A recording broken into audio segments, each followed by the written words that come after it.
ఎందుకంటే మొన్న ఒక మహిళని నట్ట నడి రోడ్డు మీద నగ్నంగా నిలబెట్టి టాయిలెట్ పోసుకునే స్థితికి దిగజారినటువంటి పరిస్థితి ఏదైతే ఉందో గుంటూరులో జరిగినటువంటిది దేశం యావత్తు విస్తుపోయినటువంటి పరిస్థితి. 10,000 రూపాయల లంచం కోసం ఒక పంపు గురించి ఒక పార్టీ నాయకుడు, తెలుగుదేశం పార్టీ నాయకుడు చేసిన అరాచకం. అసలు ఆ నాయకుడు 10,000 కలెక్ట్ చేసుకోవడం ఏంటో అర్థం కాదు.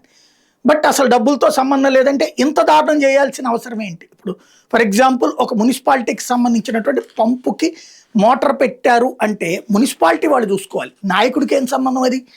అంటే అక్కడ ఖచ్చితంగా అతను ఆశించాడన్నది తేలుతుంది. ఆ ఇష్యూ తర్వాత అందుకు అంగీకరించని ఆ మహిళ మీద, వాళ్ళ కుటుంబం మీద దాడి చేయడం, ఆ మహిళని నడి రోడ్డు మీద నగ్నంగా నిలబెట్టిన ఉదంతం, దీని మీదన ఏదైతే రాష్ట్ర వ్యాప్తంగా వైఎస్ఆర్ కాంగ్రెస్ పార్టీ ఆందోళనలు చేయటం, ఇంకోవైపున లోకల్ ఎమ్మెల్యే మాధవి అనేక అంశాల్లో పెద్ద పెద్ద ఉపన్యాసాలు ఇస్తుంది కాబట్టి ఆవిడని ఇక్కడ ప్రస్తావించడం, ఆవిడ లేదు నేను సపోర్టింగ్గానే ఉన్నాను ఆమెకి, నిందితులను అరెస్ట్ చేశాను తెలియగానే అంటే 2 రోజులు ఆగిన తర్వాత అది కూడా చివరికి పోలీసుల చుట్టూ తిరిగి తిరిగి తిరిగి తిరిగి చివరికి సీసీ ఫుటేజ్ సోషల్ మీడియాలో వచ్చాక కానీ కేసు పెట్టనటువంటి విషయాన్ని వైసీపీ ప్రస్తావిస్తే, ఇప్పుడు ఆ మహిళ తాజాగా ఒక వీడియో రిలీజ్ చేసింది.